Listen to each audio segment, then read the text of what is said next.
Praise the lord. ఈరోజు మన లేఖన భాగము యోహాను సువార్త 8వ అధ్యాయము 22వ వచనం చదువుకుందాం.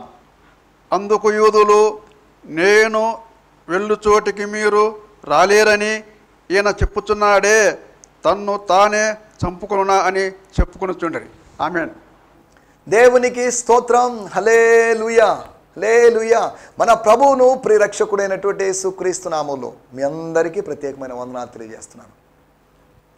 I greet you all in the name of our Lord Jesus Christ. Hallelujah. Welcome to He Must Increase daily spiritual program being broadcasted in Shanti TV local Christian channel. దేవుని స్తోత్రం. హల్లెలూయా. ఈ కార్యక్రమం చూస్తున్న ప్రియులైన మీ అందరికీ ప్రత్యేకమైన వందనాలు. మీ అమూల్యమైన సమయాన్ని మీరు కేటాయించినందుకు మీకు ప్రత్యేకమైన వందనాలు. స్తోత్రం. ఘనత విషయములో ఒకరినొకడు ఘనంగా ఎంచుకొనుడి అని రాయబడింది. కనుక నేను మిమ్మల్ని గనులుగా చూస్తున్నాను. ఈ కార్యక్రమం చూస్తున్న వారిని గనులుగాను, ప్రాముఖ్యమైన వ్యక్తులుగాను, అమూల్యమైన వ్యక్తులుగాను నేను చూస్తున్నాను. స్తోత్రం. హల్లెలూయా. ఎవరు తక్కువ వాళ్ళు లేరు, అందరూ గొప్పవాళ్ళే ఉన్నారు. ఇక్కడ ఈ కార్యక్రమం చూస్తున్న వాళ్ళు గొప్పవాళ్ళు. స్తోత్రం. హల్లెలూయా. దేవుడు ఈ కార్యక్రమం చూడడానికి ఒక అవకాశం కల్పించాడు. దేవుని మాటలు వినడానికి, దేవుని మాటలు ఆలోచించడానికి, దేవుని మాటలు అన్వయించుకోవడానికి. స్తోత్రం. దేవుడు మనకు మంచి అవకాశం ఇచ్చాడని నేను భావిస్తున్నాను. స్తోత్రం. హల్లెలూయా. ఒకవేళ మీరు ఇంకా బ్రేక్ఫాస్ట్ చేయకపోతే బ్రేక్ఫాస్ట్ చేస్తూనో, లేకపోతే ఈ కార్యక్రమం అయిపోయిన తర్వాత మీరు బ్రేక్ఫాస్ట్ చేయాల్సిందిగా మిమ్మల్ని ప్రేమపూర్వకంగా కోరుతున్నాను. స్తోత్రం. హల్లెలూయా. దేవుడు మనకు బ్రేక్ఫాస్ట్ని ఇస్తున్నాడు, దేవుడు మనకు లంచ్ని ఇస్తున్నాడు, దేవుడు మనకు డిన్నర్ని ఇస్తున్నాడు, మన అవసరాలన్నీ తీరుస్తున్నాడు. ఎంతైనా నమ్మదగిన వాడు. He so faithful. ఆయా ప్రాంతాలకు వెళ్ళినప్పుడు ఈ మధ్యకాలంలో లేవండి 2 నెలలు అయింది, 3 నెలలు అయింది, 4 నెలలు అయింది, శాలరీస్ పడలేదు, చాలా ఇబ్బందిగా ఉంది అని చెప్తున్నారు. అయినప్పటికీ కూడా దేవుడు మమ్మల్ని పోషిస్తున్నాడు అని కొంతమంది సాక్ష్యాలు చెప్తున్నారు. స్తోత్రం. హల్లెలూయా. ప్రభుత్వాలు ఇబ్బంది పెట్టొచ్చేమో కానీ ప్రభువు మాత్రం ఇబ్బంది పెట్టేవాడు కాదు, ప్రభువు పోషించేవాడు. స్తోత్రం. చరిత్ర చూస్తే ప్రజలని ఇబ్బంది పెట్టినటువంటి ప్రభుత్వాలు ఉన్నాయి, కానీ ప్రజల్ని ఇబ్బంది పెట్టినటువంటి మన దేవుడు ఎప్పుడు ఆయన ఇబ్బంది పెట్టలేదు. ఒకవేళ ఇబ్బంది పెట్టినా కానీ ఆ ఇబ్బందిని ఆశీర్వాదకరంగా మార్చాడు. ఇబ్బంది కొలిమిలో వాళ్ళని ఉంచినప్పటికీ కూడా అది వారికి ఆశీర్వాదకరంగానే మారింది అనే సంగతిని మీకు గుర్తు చేస్తున్నాను. దేవుని స్తోత్రం. రండి, ఆత్మ సంబంధమైన ప్రియ దేవుని బిడలారా, దేవుని కుటుంబమా, దేవుని సంఘమా, లేకపోతే వీక్షకులారా, దేవుడు మిమ్మల్ని దీవించునుగాక. రండి, యు ఆర్ వెల్కమ్. స్తోత్రం. హల్లెలూయా. ఈ దినము మంచి దినం. ఇది యెహోవా ఏర్పాటు చేసిన దినం. ప్రతి దినము మంచి దినమే. దినములు చెడ్డవి అని పౌలు గారు చెప్పారు. అయినప్పటికీ కూడా దినములు చెడ్డవి అనేది ఒక అక్షార్థమైన వాస్తవం. అదే సమయంలో దినములు మంచివి అనేది ఆత్మ సంబంధమైన విషయం. మంచి దేవుణ్ణి కలిగి ఉన్నప్పుడు, మంచి జీవితం జీవించడానికి ఆయన కృప అనుగ్రహిస్తున్నప్పుడు, ఆ కృపను పొందుకుంటున్నప్పుడు ఇవి మంచి దినాలే అనే సంగతిని గుర్తు చేస్తున్నాయి. ఈరోజే కాదు, ప్రతిరోజు మంచి దినమే. అన్ని జనులకు మంచి రోజులు లేకపోవచ్చు, కొన్ని రోజులే మంచి రోజులు కావచ్చు, కానీ దేవుని బిడ్డలకి ప్రతిరోజు మంచి రోజు. స్తోత్రం. హల్లెలూయా, హల్లెలూయా. స్తోత్రం. గోషేను ప్రాంతంలో ఉన్న దేవుని ప్రజలకి ప్రతిరోజు వెలుతురుంది, ప్రతిరోజు వెలుగుంది. కానీ ఐగుప్తు ప్రజలకి తమ చరిత్రలో 3 చీకటి రాత్రులు, చీకటి పగళ్ళు, 3 చీకటి దినాలు వాళ్ళకు ఉన్నాయి. అవి దుర్దినాలు. కానీ దేవుని ప్రజలకి వెలుగుంది. వెలుగున్న దినము మంచి దినము, చీకటి ఉన్న దినము చెడ్డ దినం. ఆత్మ సంబంధమైన చీకటిని నిన్ను ఏలుతున్నప్పుడు, నీలో ఉన్నప్పుడు అది చెడ్డ దినం. కానీ ఆత్మ సంబంధమైన వెలుగు నీతో ఉన్నప్పుడు, ఆశ్చర్యకరమైన వెలుగులో నువ్వు ఉన్నప్పుడు అది మంచి దినం అనే సంగతిని మీకు గుర్తు చేస్తున్నాను. హల్లెలూయా. స్తోత్రం, స్తోత్రం. ఈ కార్యక్రమం చూస్తున్నా ప్రియులైన వారలారా, ప్రార్థనాపూర్వకంగా సిద్ధపడదాం, ప్రార్థనాపూర్వకంగా ఉందాం, దేవుని మాటలు విందాం. గత ఎపిసోడ్లో మనం ఆలోచించిన విషయాలు, బాటసారి అయినటువంటి యేసు, ట్రావెలర్ అయినటువంటి యేసు, సోజనర్ అయినటువంటి యేసు, ట్రావెలర్ అయినటువంటి యేసు. స్తోత్రం. హల్లెలూయా. పరదేశీ, ప్రవాసి, యాత్రికుడైనటువంటి యేసు. అవును, యేసు సంచరించాడు. మన పితరుడైన అబ్రహాము సంచరించాడు, ఇస్సాకు సంచరించాడు. స్తోత్రం. యాకోబు సంచరించాడు. వీళ్ళందరూ ప్రయాణం చేసిన వాళ్ళు. సేవలో పౌలు గారు ప్రయాణం చేశారు, సేవలో ప్రభువు ప్రయాణం చేశాడు, ఏలియా, ఎలీషా వీళ్ళందరూ ప్రయాణం చేసిన వాళ్ళే. దేవుని కృపను బట్టి దేవుని సేవలో ఉంటాను. నేను అటు ఇటు ప్రయాణం చేస్తూనే ఉన్నాను. స్తోత్రం, హల్లెలూయా. ఇది మన సొంత దేశం కాదు, ఇది మనం పరాయి దేశం, అన్యుల దేశంలో ఉంటున్నాం. పైన యెరూషలేము మనకు తల్లి, మనం అక్కడికి వెళ్తాం. స్తోత్రం. ఇటు నిరీక్షణతో మనం ముందుకు సాగుదాం. గత ఎపిసోడ్లో నేను వెళ్ళిపోవచ్చున్నాను, ఐఎమ్ గోయింగ్, నేను వెళ్ళిపోతూ ఉన్నాను. స్తోత్రం. I'm on the way. నేను మజిలీలు దాటుకుంటూ వెళ్తున్నాను, గమ్యస్థానాన్ని చేరుకోలేదు. గమ్యస్థానానికి దారి నాకు తెలుసు. అబ్రహాముకు గమ్యం ఏంటో తెలియదు, కానీ అబ్రహాము కుమారుడైన దావీదు కుమారుడైన యేసు ప్రభువుకు గమ్యం తెలుసు అని గత ఎపిసోడ్లో మనం మాట్లాడుకున్నాం. స్తోత్రం, స్తోత్రం, హల్లెలూయా. సమయంలో దేవుని వాక్యాన్ని ధ్యానించుకుందాం. యోహాను సువార్త 8వ అధ్యాయము 22వ వచనం. Gospel according to John 8th chapter verse 22. అందుకు యూదులు నేను వెళ్ళు చోటికి మీరు రాలేరని ఈయన చెప్పుచున్నాడే తన్ను తానే చంపుకొనునా అని చెప్పుకొనుచుండిరి. స్తోత్రం. తన్ను తానే చంపుకొనునా అని చెప్పుకొనుచున్నారు. స్తోత్రం. నేను చదువుతున్నాను యోహాను సువార్త 8వ అధ్యాయం.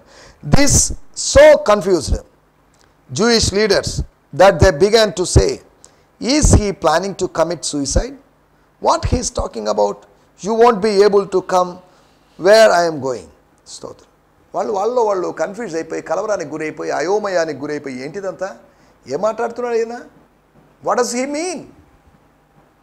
మనోడు మన విసిగిపోయాడు, జీవితంతో విరక్తి కలిగి ఆత్మహత్య చేసుకుంటాడు ఏంటి అని వాళ్ళు అనుకుంటున్నారు.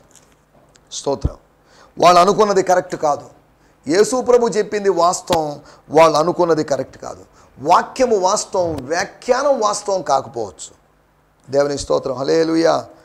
8వ అధ్యాయం 22. The Jews therefore said, will he kill himself since he said, you cannot come where I am going? నేను వెళ్ళు చోటికి మీరు రాలేదని చెప్పాడే, ఏంటిదంతా అనేటువంటి మాటలు అక్కడ మనం చూస్తున్నాం. మన టైటిల్ యేసును గురించినటువంటి అభ్యంతరాలు, అఫెన్సెస్, అఫెండింగ్ రిగార్డింగ్ జీసస్. యేసును గురించినటువంటి వాళ్ళు యేసు చెప్పినటువంటి స్టేట్మెంట్ వాళ్ళకి అర్థం కాలేదు, అపార్థం చేసుకున్నారు. అర్థం చేసుకోలేదు కానీ అపార్థం చేసుకున్నారు. కుటుంబాల్లో, సంఘాల్లో అక్కడ ఇక్కడ అర్థం చేసుకునే వాళ్ళు ఉండరు, కానీ అపార్థం చేసుకునేవాళ్ళు బోల్డ్ మంది ఉంటారు. అపార్థం చేసుకోవడం ఈజీ, అర్థం చేసుకోవడం కష్టం. ఈ ఎపిసోడ్లో మనం యోహాను సువార్త 8వ అధ్యాయం 22వ వచనం మూలవాక్యంగా తీసుకొని దీంట్లో వచ్చి 4 అభ్యంతరాలు. మరలా రేపటి ఎపిసోడ్లో కూడా యోహాను సువార్త 8వ అధ్యాయం 22వ వచనాన్ని ఆధారంగా తీసుకొని మరి 4 అభ్యంతరాలు, అనగా మొత్తం అంతా కలిపి 8 అభ్యంతరాలు. కాకపోతే టైటిల్ వేరుగా ఇచ్చాను, మూలవాక్యం మాత్రం సేమ్. 8 అభ్యంతరాలు, యేసును గూర్చినటువంటి అభ్యంతరాలు. ఆయన మాటల గురించి కావచ్చు, ఆయన విధానాల గురించి కావచ్చు, వాటి గురించి మనం మాట్లాడుకోబోతున్నాం. ఈ ఎపిసోడ్లో మనము 3 అభ్యంతరాలను మీకు జ్ఞాపకం చేస్తాను. స్తోత్రం. 1, నంబర్ 1, స్తోత్రం. The confusion or the dilemma regarding his death. ఆయన మరణాన్ని గురించి, నేను వెళ్ళిపోతున్నాను అంటే తన మరణం గురించి చెప్పాడు, బాగానే ఉంది. కానీ స్తోత్రం, హల్లెలూయా, ఆయన తనని తాను చంపుకుంటాడా? యంగ్ మ్యానే కదా, కుర్రోడే కదా, 50 సంవత్సరాలు కూడా లేవే.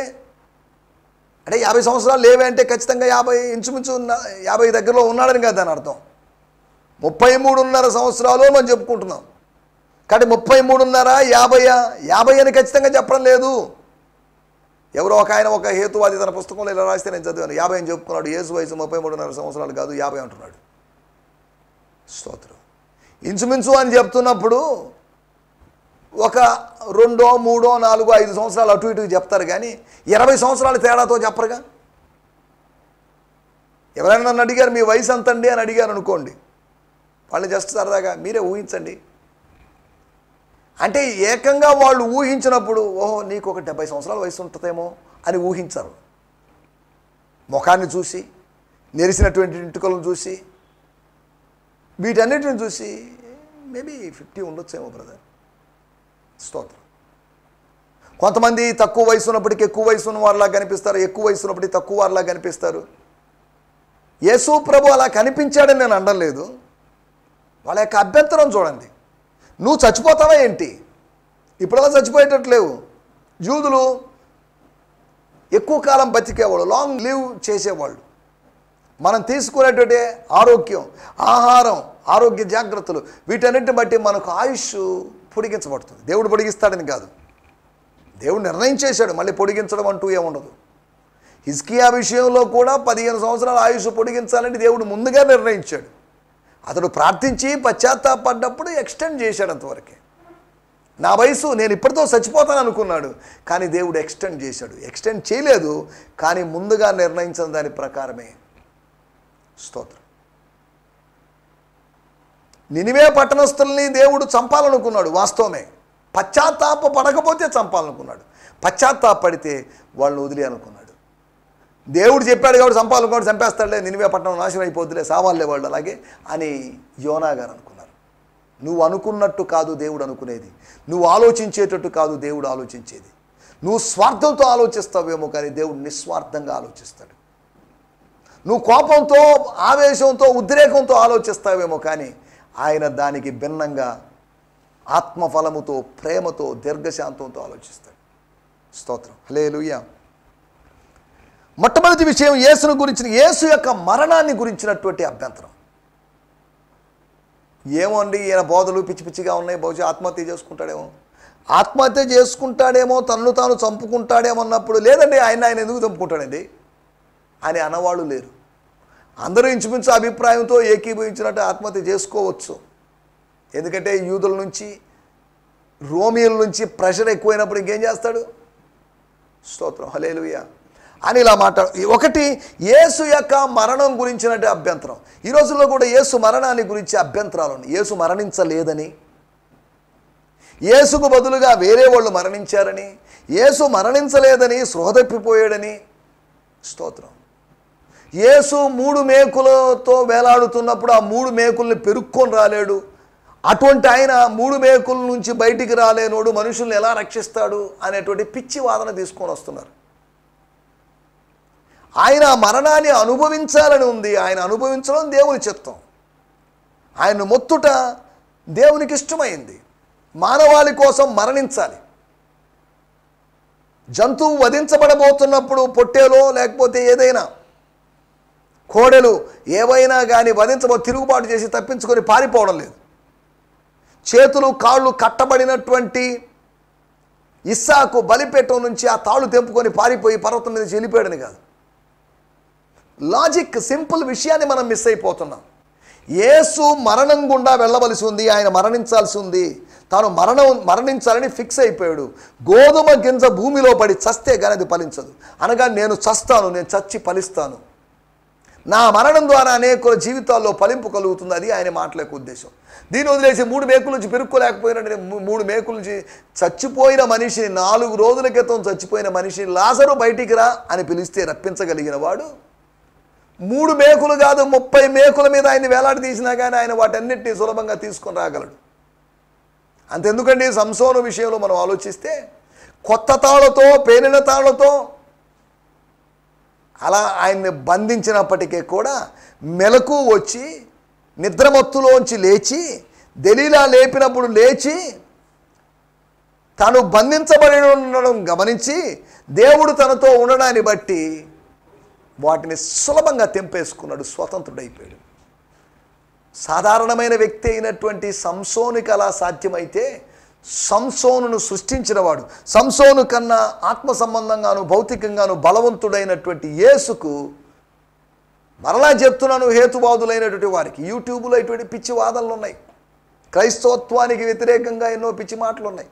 ఉంటే ఉండదులేండి, మీరు ఏదైనా విమర్శిస్తే తప్పేం లేదు. ఎవరి విమర్శలకి భయపడడం లేదు. మనం విమర్శ మంచిదే, కానీ ఆ విమర్శ సద్విమర్శగా ఉండాలి, దుర్విమర్శగా ఉండకూడదు. స్తోత్రం. హల్లెలూయా. మరణాన్ని జయించి వచ్చిన వానికి ఆ మేకుల నుంచి విడిపించుకొని రావడం పెద్ద సమస్య కాదు. స్తోత్రం, హల్లెలూయా. నీళ్లను ద్రాక్షారసంగా చేసిన వాళ్ళకి, వానికి నీళ్ల మీద నడిచిన వానికి స్తోత్రం, హల్లెలూయా. నిద్ర లేచి గాలిని తుఫానును గద్దించిన వానికి 3 మేకుల్లోంచి విడిపించుకొని రావడం పెద్ద సంగతి కాదు అనే సంగతిని గుర్తు చేస్తున్నాను. అర్థం చేసుకోలేక వెర్రి మాటలు మాట్లాడుతున్నారు. ఇలా పిచ్చి పిచ్చి ప్రశ్నలు వేయడం వల్ల వాళ్ళ వెర్రితనాన్ని వాళ్ళు బయట పెట్టుకుంటున్నారే కానీ వాళ్ళ విజ్ఞానమే బయటపడలేదు. స్తోత్రం. మీ వెర్రితనమే మీ విజ్ఞానం అని మీరు అనుకుంటున్నారు, మోసపోతున్నారు. జాగ్రత్త. సరే, ఏదేమైనప్పటికీ వీటిలోకి వెళ్ళడం లేదు. మనం ఆలోచిస్తున్న మాట యేసు మరణాన్ని గురించినటువంటి అభ్యంతరం, మొట్టమొదటి అభ్యంతరం. రెండో అభ్యంతరం మీకు జ్ఞాపకం చేస్తాను. యోహాను సువార్త 8వ అధ్యాయము 9వ వచనం. స్తోత్రం. వారు ఆ మాట విని పెద్దవారు మొదలుకొని చిన్నవారి వరకు ఒకని వెంట ఒకడు బయటికి వెళ్ళిరి. దేవుని స్తోత్రం, హల్లెలూయా. యేసు తీర్పును గురించినటువంటి అభ్యంతరం. మేము అడిగింది ఏంటి, అది చేసేది ఏంటి? అసలు తప్పు ఆయనది కాదులేండి, మాదే. రాళ్లతో కొట్టి చంపేసి ఉంటే పోయిండేది. నువ్వేమంటావు, what do you say, what is your comment అన్నంగా తప్పు మందే అన్నట్టుగా అనలేదులేండి, అక్కడ రాయబడలేదు. ఎందుకంటే యోహాను సువార్త 8వ అధ్యాయం 1 నుంచి 11 వచనాల వరకు ఉన్నట్లు భాగము చాలా చోట్ల చాలా తర్జుమాల్లో లేదు. తర్వాత ఎప్పుడో కలిపారని ఇలా రకరకాల వేరు వాదాలు ఉన్నాయి. మనం ఆలోచిస్తున్న విషయం ఏంటంటే, ఒకటి ఆయన మరణాన్ని గురించిన అభ్యంతరం, రెండోది ఆయన తీర్పును గురించినటువంటి అభ్యంతరం. ఈయనెవరు తీర్పు తీర్చడానికి? న్యాయాధిపతి ఏం కాదు కదా. న్యాయాధిపతులు పాత నిబంధన కాలంలో ఉన్నారుగా. ఒత్నియేలు మొదలుకొని లేకపోతే సంసోను, గిదియోను, ఇటువంటి వాళ్ళందరూ ఉన్నారు కదా. అటువంటప్పుడు ఈయనేమో న్యాయాధిపతి కానప్పుడు ఈయన తీర్పు ఏంటి? ఆమెను వదిలిపెట్టేశాడు, ఆమె మీద కనికరం చూపించాడు, ఆమె మీద సానుభూతి చూపించాడు. ఇదేనా శాస్త్రానికి వ్యతిరేకమైన నీ సానుభూతి దేనికి అన్నట్టుగా వాళ్ళు యేసు తీర్పు పట్ల వాళ్ళు సంతోషాన్ని వ్యక్తం చేయలేదు. కానీ యేసు తీర్పు పట్ల వాళ్ళకి అయోమయం, అసంతృప్తి ఉంది. ఈ తీర్పు అన్యాయపు తీర్పుగా అనిపించింది. యేసు చేసిన తీర్పు వాళ్ళకి, అపనిందలు వేసిన వాళ్ళకి అన్యాయపు తీర్పు అనిపించింది. కానీ యేసు చేసినటువంటి తీర్పు ఆ స్త్రీకి ప్రాణభిక్ష పెట్టింది. అది అద్భుతమైన తీర్పు. స్తోత్రం, హల్లెలూయా. కాబట్టి గమనించాల్సిన విషయం, మొట్టమొదటి విషయము యేసు మరణాన్ని గురించిన అభ్యంతరం. రెండవది యేసు యొక్క the second objection is the objection about his judgment. స్తోత్రం. ఆయన తీర్పును గురించి యేసుప్రభు స్పష్టంగా చెప్పాడు, మీరు శరీరం బట్టి మీరు తీర్పు తీర్చున్నారు, నేను అలా తీర్చేవాడిని కాదు.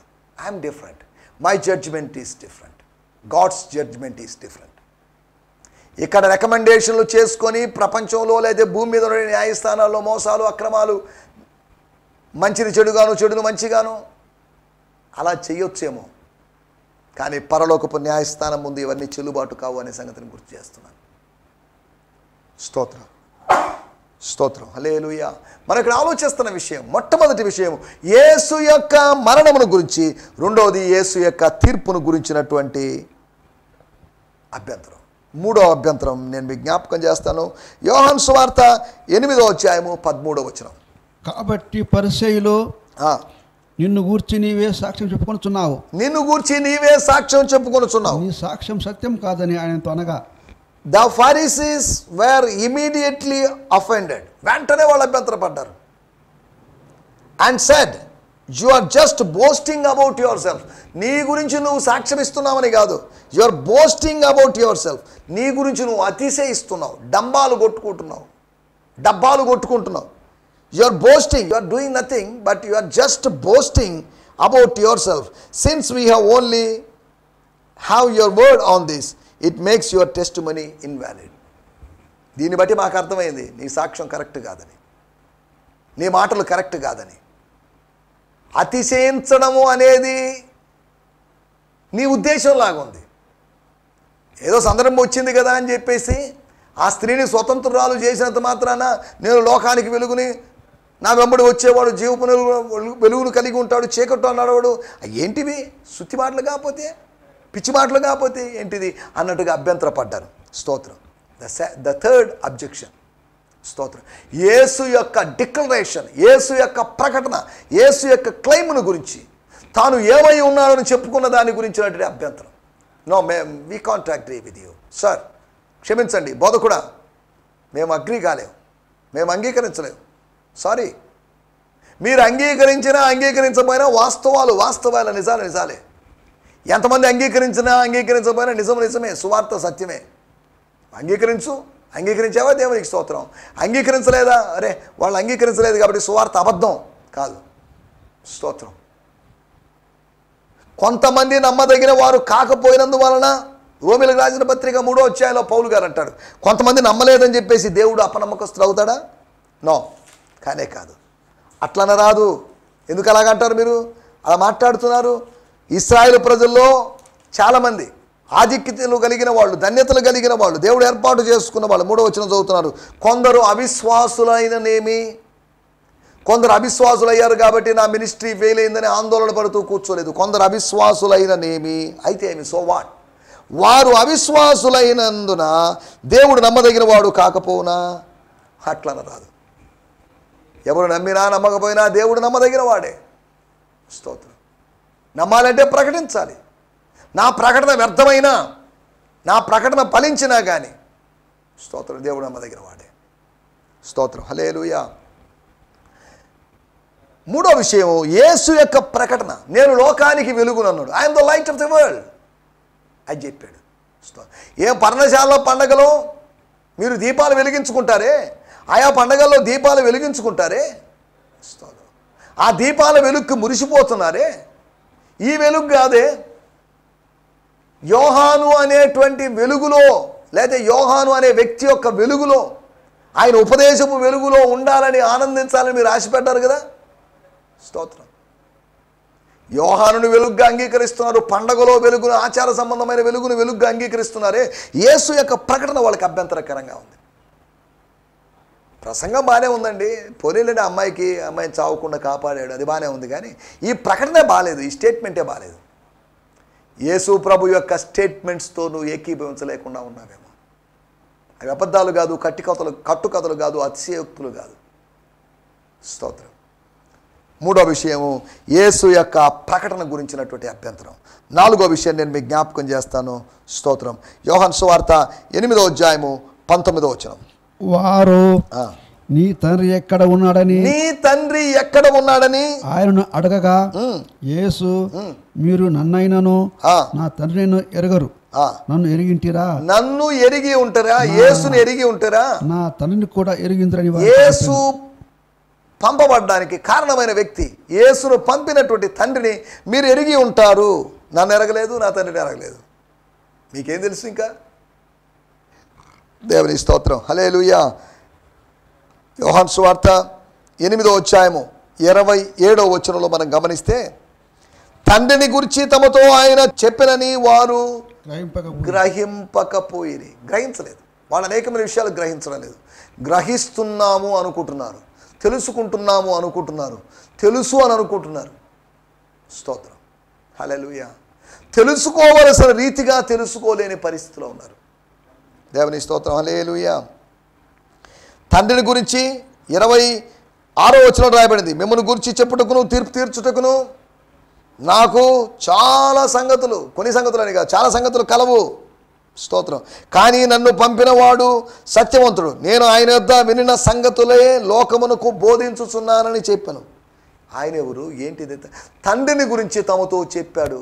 ఆయన ఎక్కడైనా నేర్చుకున్నాడేమో, యోసేపు దగ్గర నేర్చుకున్నాడేమో, ఇంకెవరి దగ్గర నేర్చుకున్నాడేమో, దాని గురించి చెప్తున్నాడేమో అనుకున్నాడు. తండ్రి దగ్గర తాను విన్నాడు, అనగా పరమ తండ్రి దగ్గర తాను విన్నాడు, స్తోత్రం. హల్లెలూయా. లోకానికి నేను బోధిస్తున్నాను, యూదా లోకానికి, పరిసయ్య లోకానికి, సద్దూకయ్యుల లోకానికి, శాస్త్రుల లోకానికి, యాజక లోకానికి, శిష్యుల లోకానికి, అన్యుల లోకానికి నేను లోకమునకు బోధించుచున్నాను. లోకమునకు సత్యమును బోధిస్తున్నాడు, లోకమునకు రాజ్య సువార్త బోధిస్తున్నాడు, లోకమునకు ఆత్మీయ సంగతులు బోధించాడు, స్తోత్రం. లోకమునకు మారు మనసు గురించి బోధించాడు, స్తోత్రం. హల్లెలూయా.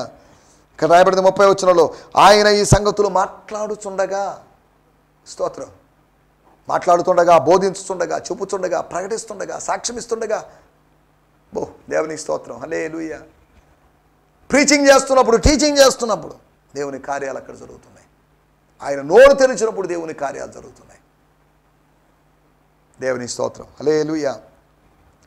4వ విషయము, యేసు యొక్క తండ్రిని గురించిన అభ్యంతరం. 4 విషయాలు, 4 అభ్యంతరాల గురించి మనం మాట్లాడుకుంటున్నాం. నంబర్ 1, యేసు స్తోత్రం యొక్క మరణం గురించి, the objection regarding his death. Number 2, the objection regarding his judgment. స్తోత్రం. ఎందుకంటే ఆ తీర్పు ధర్మశాస్త్రానికి వ్యతిరేకంగా ఉన్నట్టు అనిపిస్తుంది. నంబర్ 3, ద అబ్జెక్షన్ స్తోత్రం అబౌట్ హిస్ క్లెయిమ్. నేను లోకానికి వెలుగునని చెప్పాడు. మీరందరూ కూడా లోకానికి వెలుగు, మనమే లోకానికి వెలుగు, లేకపోతే యూదులే లోకానికి వెలుగు, పరిసయ్యులు, శాస్త్రులు, సద్దూకయ్యులు, యాజకులు వీళ్ళే లోకానికి వెలుగు అని అంటే బాగుండేది. కానీ నేను లోకానికి వెలుగునని చెప్పేసరికి వాళ్ళకి ఏది మరీ టూ మచ్గా. ఆయన లోకాన్ని వెలిగిస్తాడేంటండి? లోకానికి వెలిగించేది సూర్యుడు కదా, లోకానికి వెలిగించేది చంద్రుడు కదా. ఏంటి ఏం మాట్లాడుతున్నాడు ఈయన? ఆదికాండం 1వ అధ్యాయంలో ధర్మశాస్త్రంలో ఏం రాయబడింది? పగటిని ఏలుటకు, రాత్రిని ఏలుటకు, పెద్ద జ్యోతి, చిన్న జ్యోతి, పెద్ద వెలుతురు, చిన్న వెలుతురు ఈ చేసి పెడితే నేను లోకానికి వెలుగు అంటున్నాడు. ఏంటిది? స్తోత్రం అని వాళ్ళు అభ్యంతరపడ్డారు. దేవుని స్తోత్రం. 3వ అభ్యంతరము ప్రకటన గురించినటువంటి యేసు యొక్క డిక్లరేషన్ గురించి వాళ్ళ అబ్జెక్షన్ మనం చూసాం. 4వది యేసు యొక్క తండ్రిని గురించిన అభ్యంతరం. ఈ రోజుల్లో చాలామందికి ఇటువంటి అబ్జెక్షన్స్ ఉన్నాయి. దయచేసి తలలోంచండి, కళ్ళు మూసుకోండి, చిన్న ప్రార్థన చేసుకుందాం. పరిశుద్ధమైన మా దేవా, మీకు వందనాలు చెల్లిస్తున్నాం. మిమ్మల్ని గురించినటువంటి కొన్ని అభ్యంతరాలు, యూదుల యొక్క అభ్యంతరాలు, యూదులు అంగీకరించలేని స్థితిగతుల గురించి మేము తెలుసుకున్నాం. స్తోత్రం. మీ యొక్క మరణం గురించి, అంతేకాకుండా మీ యొక్క తీర్పును గురించి, మీ యొక్క ప్రకటన గురించి, మీ యొక్క తండ్రిని గురించి ప్రజలకు అభ్యంతరాలు ఉన్నాయి. ఇప్పటికి కూడా మా మధ్యలో ఉన్నటువంటి అనేక మంది మధ్యలో ఇటువంటి అభ్యంతరాలు ఉంటుండగా ఈ అభ్యంతరాలు తొలగించి, అయోమయాలు తొలగించి, వారికి అవగాహన కలుగు చేసి మీ కార్యము జరిగించమని సకల ఘనత, మహిమా, ప్రభావాలు మీకే ఆరోపిస్తూ మా ప్రభువును ప్రియరక్షకుడైనటువంటి యేసుక్రీస్తు నామములోనే ప్రార్థించడుగుతున్నాం మా పరమ తండ్రి. ఆమేన్, ఆమేన్. దేవుని స్తోత్రం. మీ అందరికీ వందనాలు. ప్రభు మిమ్మల్ని దీవించునుగాక. మరలా తిరిగి రేపు ఉదయకాలం ఇదే సమయంలో కలుసుకుందాం. హల్లెలూయా. స్తోత్రం. ఈ సందేశము మీకు ఆశీర్వాదకరంగా ఉందని నమ్ముచున్నాము. ప్రార్థన అవసరతల కొరకు మమ్మల్ని సంప్రదించవలసిన మా చిరునామా గిద్యోన్ మిషన్ చర్చ్, 6వ వీధి, శాంతినగర్, నెల్లూరు 4, ఆంధ్రప్రదేశ్. పిన్ 524004. మా ఫోన్ నంబర్లు 7036443613 మరి ఒక నంబర్ 9392293010. మా ఈమెయిల్ ఐడి gfihmi2015@gmail.com. దేవుడు మిమ్మును ఆశీర్వదించునుగాక. ఆమేన్.